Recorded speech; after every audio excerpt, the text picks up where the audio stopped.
What's up, comic and pop culture fans? This is James with Hunter Comics, and today we're going to be talking about Canadian price variance.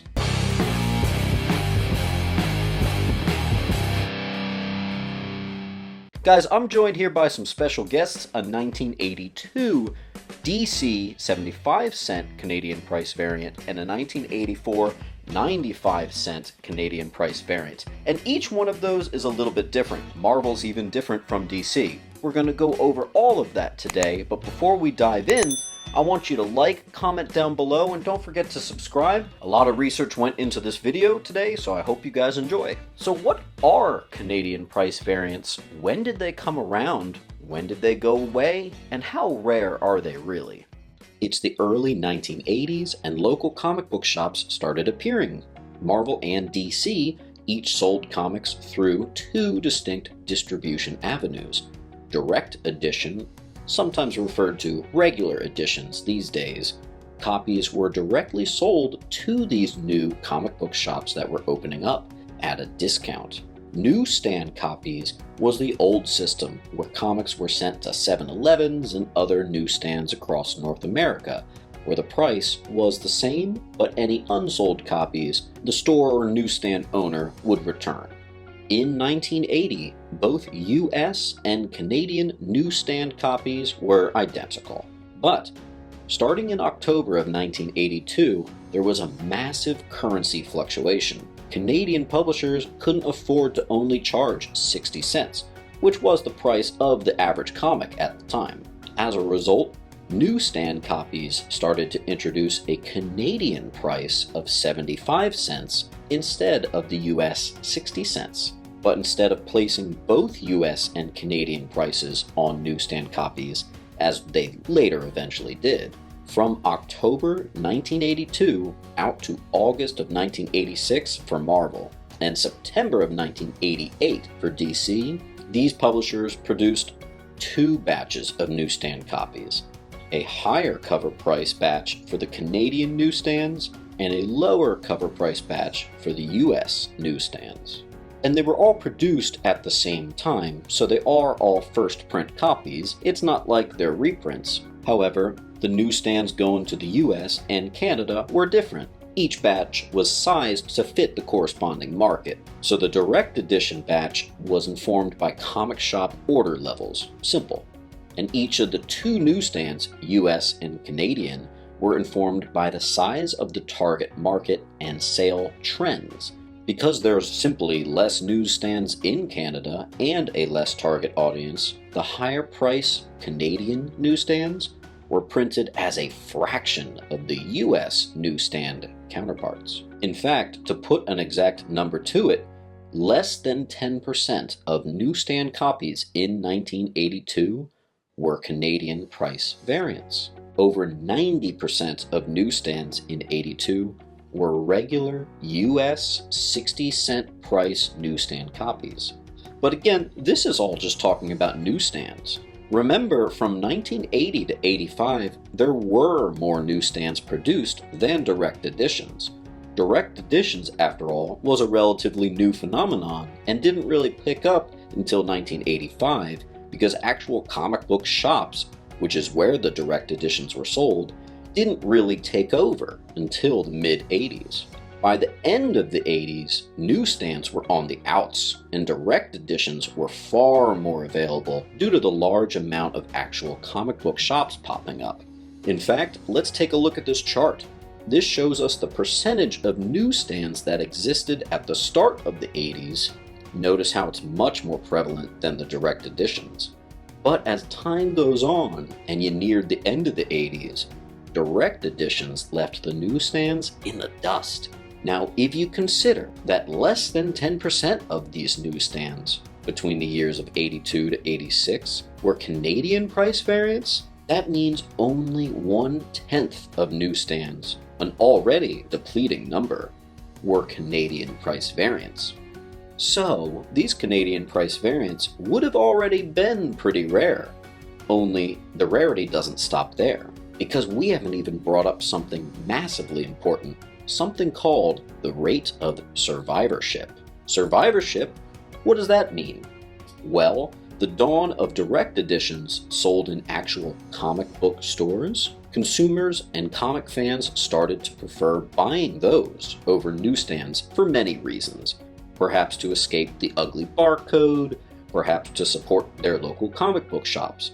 Whatever the reason may be, most readers and collectors were starting to abandon the newsstands and buy from comic book shops where they were being sold from store owners that were also fans. Most direct editions were thus read more carefully and preserved from these comic book shops because it was fans and actual collectors buying them. Newsstands on the corner of whatever street and so-and-so 7-Eleven didn't have the same stigma of caring about the comics. People buying from newsstands often bought them to read them and throw them out. After all, if you really wanted to keep a good copy, you'd probably buy it from an actual comic book shop rather than a store in which little kids' hands have been all over it. People wanted the direct editions and they wanted to keep them forever and in good condition. People didn't want the newsstands and they started to fade into history. So taking this diminishing survivability into account, what's the survival rate of these Canadian price variants? Pretty darn low. RareComics.wordpress.com looked into the survival rate of 80s direct and newsstand editions as a whole, and was able to give an approximate number of the direct, regular, versus newsstand comics that survived from this time. Survived meaning kept and in decent shape. Turns out that today, if you're going to find a comic book from the 80s, 80% chance it's going to be a direct edition, meaning only 20% would be a newsstand.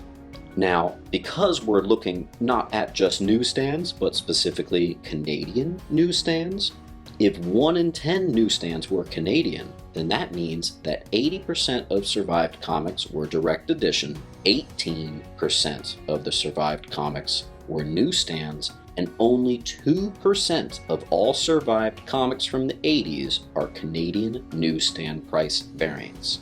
If you find a comic book and it's from the 80s, it would be 2% or less chance that it's a Canadian price variant. So if we're determining the rarity of Canadian price variants, it turns out they're pretty darn rare, especially if you ever want to find them in high grade. Not only that, but finding 1986 Marvel Canadian price variants is even more rare than from 1982. And for DC, if you're trying to find 1988 Canadian price variants, the last year that DC did them, that's even more rare.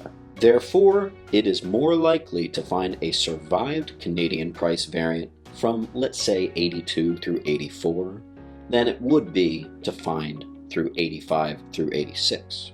So now that we've established how rare these frickin' things are, let's talk about how to actually find them. And it's fairly easy. With DC, from October of 82 to about December of 83, most DC comics were 60 cents. The Canadian price variant newsstand equivalent would have been 15 cents higher, showing a price tag of 75 cents. Marvel Comics remained at 60 cents a bit longer than DC, until March of 85, in fact. Marvel 75-cent Canadian variants therefore last from a much longer window than DC, from October 82 all the way to the first month of 1986 in January. That's why it's true that for Marvel, the most common Canadian price variant would be the 75-cent Canadian price variant. There was a price jump in 86 for both DC and Marvel. Regular newsstand and directs now sold for 75 cents, which means that the Canadian counterpart jumped to 95-cent cover prices. So if you're holding a 1986 Marvel or DC book and it says 95 cents, that is actually the Canadian price variant. Let's give a quick guide of the regular versus the Canadian prices from the years 82 through 86 for Marvel and 82 through 88 for DC. DC Comics between October 1981 through November of 1983, and Marvel of January 82 through March of 85 were mostly 60 cents. The Canadian equivalent to these would be 75 cents. Something exclusive only to Marvel happened in a short spell between April of '85 through January of '86, in which the regular editions received a small little bump up to 65 cents. The Canadian price variants didn't budge though, they remained 75 cents. So when comics became 75 cents, which was a lot earlier for DC, this happened with DC on December of '83 and lasted all the way up till August of '89. Marvel's first 75 cent happened on February of '86 and lasted till April of '88. For these 75 cent regular covers, the Canadian equivalent would be 95 cents. However, after the year of 1986 all the way through '88, you might find a very, very, very rare $1 Canadian price variant. And these are actually especially rare, due to newsstands being heavily on the outs at this point, plus the survivorship being very low. With some exceptions, this is mainly exclusive to DC. So for a comic that had a regular price tag of $1, you would see a Canadian equivalent of $1.25. In some examples, maybe a double or a special edition, regular being $1.25, the Canadian would be $1.50, or in some examples would even jump up all the way to $1.70. Continuing on for some more special editions and maybe some double sizes, like Batman 400, which had a $1.50, the Canadian equivalent actually is $2.10.